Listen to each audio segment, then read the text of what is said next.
Você sabe para que serve o sinal de compra e venda de imóveis? É obrigatório fazer o sinal? De quanto deve ser esse sinal? Eu perco o sinal se eu desistir do negócio? Nesse vídeo, eu vou abordar 4 pontos essenciais sobre o sinal de compra e venda de imóveis, também conhecido como arras. Vou tentar explicar de forma simples para que todos possam entender. Primeiro ponto, para que serve o sinal? O pagamento de um sinal é uma forma de mostrar ao vendedor o real interesse de compra pelo comprador e, do mesmo modo, garantir ao comprador que o imóvel não será negociado com mais ninguém. Dessa forma, as partes poderão avançar com todos os trâmites que envolvem o processo de compra e venda de um imóvel, que por vezes pode levar muitos dias, semanas e até meses. Segundo ponto, é obrigatório fazer o sinal? Não é obrigatório. Em situações ideais, onde o vendedor tem convicção de que não tem nenhuma restrição com relação ao imóvel ou ao seu nome, e o comprador tem a disponibilidade imediata dos recursos para fazer a compra, apresentadas as certidões, pode-se fazer a escritura pública de compra e venda diretamente, mediante o pagamento integral do preço, sem a necessidade de fazer o pagamento de um sinal. Hoje em dia, as certidões ficam prontas em 4 dias e custam muito pouco. Acontece que nem sempre o imóvel está vazio ou com a documentação em ordem, assim como nem sempre o comprador tem a disponibilidade imediata dos recursos para a compra, seja porque o dinheiro está aplicado, ou porque ele vai tomar um empréstimo junto ao banco, e muitas vezes é a soma de alguns ou todos esses fatores que eu acabei de falar, e possivelmente outros. Nesses casos, o mais indicado seria fazer um sinal, para que as partes possam formalizar e firmar o negócio, para que então possam avançar em todos os trâmites que forem necessários. Aí surge o terceiro ponto desse vídeo, que é de quanto deve ser o sinal. Esse é um ponto que eu sempre trago aos meus clientes, pois é muito comum as pessoas dizerem: o de praxe é 10%. Eu, particularmente, acho que não existe uma resposta exata para essa questão. Vai depender muito do negócio concreto e as motivações e necessidades das partes envolvidas. Se você estiver sendo assistido por um advogado especialista em direito imobiliário, não se preocupe, deixe que ele cuide disso e conduza o seu negócio. Mas é muito comum as partes não terem um advogado e o próprio corretor ou imobiliária que conduz o negócio. E muitas vezes, alguns desses profissionais colocam seus próprios interesses acima dos do cliente, colocando-os muitas vezes em risco. Aqui na Zona Sul do Rio de Janeiro, os valores dos imóveis são significativamente altos e 10% pode significar uma quantia expressiva. E geralmente, eu costumo muito ver isso acontecer. O sinal é feito antes de verificar a documentação dos vendedores e as do imóvel. E isso, ao meu ver, não é o mais correto. Eu, Vitor, jamais faria um sinal de 10% antes de verificar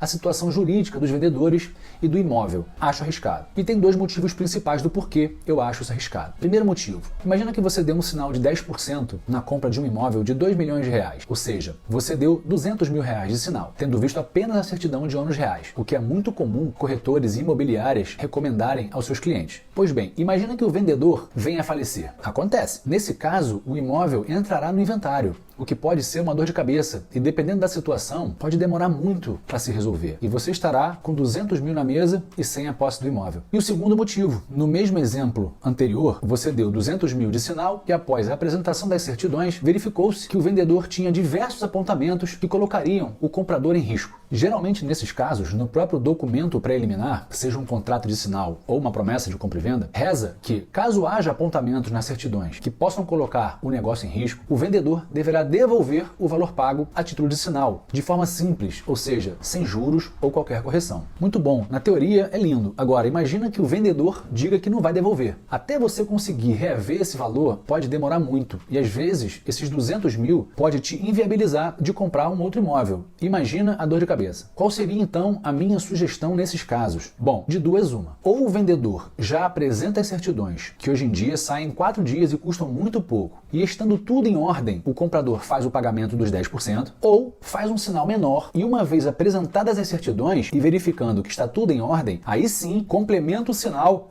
até o equivalente a 10%. Ou faz um sinal menor e, uma vez apresentadas as certidões e verificando que está tudo em ordem, aí sim complementa o sinal até o equivalente a 10%. É importante destacar aqui que, caso o comprador tenha a disponibilidade imediata dos recursos E mesmo que o imóvel ainda esteja ocupado e que o vendedor solicite um prazo, geralmente 30, 60 ou 90 dias, para desocupá-lo, o mais seguro seria fazer o pagamento do total do preço, mediante a celebração de uma escritura pública de compra e venda, e registrar o instrumento imediatamente e, concomitantemente, assinar um contrato de locação por temporada com o vendedor. O que vejo acontecer muitas vezes é que, por conta dos juros altos, o comprador resiste em fazer o pagamento integral do preço, com o pensamento de que ele fazendo um sinal agora de 10% e o pagamento do saldo somente quando o vendedor entregar o imóvel, digamos que em 60 dias, e considerando os valores altos dos imóveis, isso pode representar um desconto, muitas vezes significativos. Mas, ao meu ver, não vale a pena correr o risco. Vou explicar melhor. Você está comprando um imóvel de 5 milhões de reais. O vendedor mora no imóvel com a sua família e, obviamente, ele precisa de no mínimo 60 dias para desocupar o imóvel. Você tem a disponibilidade imediata dos recursos, mas pensa assim, se eu der um sinal, após ter visto toda a documentação, é claro, de 10%, ou seja, de 500 mil, e fizer o pagamento do saldo somente na entrega do imóvel, daqui a 60 dias, os 4 milhões e meio referente ao saldo ficarão rendendo na minha aplicação, o que nos dias de hoje representaria em torno de 2% nesse período, ou 1% ao mês. Estamos falando de 90 mil reais, é um valor representativo, né? Dá até para levar os filhos para Disney e ainda fazer umas comprinhas. É compreensível o raciocínio, mas o que essa pessoa não está levando em consideração é que imagina que o vendedor morra nesse meio tempo. Dependendo da situação da família, de quantos herdeiros são, se tem algum problemático, se tem algum incapaz, enfim, pode ser uma grande dor de cabeça e acabar custando muito mais que 90 mil reais, além do custo emocional. Compra, paga, registra e deixa o vendedor morando no imóvel por até 90 dias mediante um contrato de locação por temporada. Ao meu ver, essa é a forma de minimizar ao máximo os riscos que envolvem uma operação de compra e venda de imóveis. É importante ressaltar que o valor do sinal não deve ser nem tão alto a ponto de você ficar muito exposto ao risco, com uma quantia muito alta na mesa, e nem tão baixo a ponto de uma possível desistência não doer, para não ficar fácil de desistir. O quarto e último ponto é o seguinte: eu perco o sinal se eu desistir do negócio? Depende do que estiver escrito no seu contrato, mas via de regra, sim. Existem dois tipos de arras: as penitenciais, quando o contrato possuir cláusula com direito de arrependimento, e as confirmatórias, quando o contrato possuir cláusula de irrevogabilidade e irretratabilidade. Os contratos imobiliários podem ou não conter cláusula de arrependimento. Se ele não possuir cláusula de arrependimento, por conseguinte, será um contrato irrevogável e irretratável. Essas duas opções de contratação influenciam diretamente na definição do tipo de arras. E qual é a diferença entre elas? As arras penitenciais, ou seja, naqueles contratos em que se estabelece o direito de arrependimento, se o comprador desistir, ele perderá o sinal pago em favor do vendedor. Por outro lado, se o vendedor desistir, ele